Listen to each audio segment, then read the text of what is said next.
Hi friends, I am Ankit and today I will show you how to delete my Telegram account permanently. Friends, if due to any reason you want to delete your Telegram account, then you simply need to press on these three lines.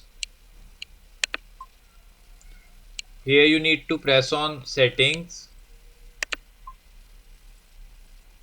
In settings, press on privacy and security. Here you will find option delete my account if away for 6 months. Change it to 1 month. Now, if you don't use your Telegram account for 1 month, then Telegram will automatically delete your account.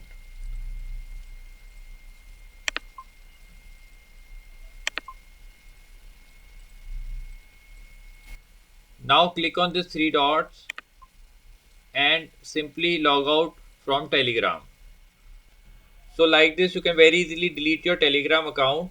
I hope you find this video useful. If you like the video, then press on like button and don't forget to subscribe our channel and press on bell icon to receive email notifications free of cost.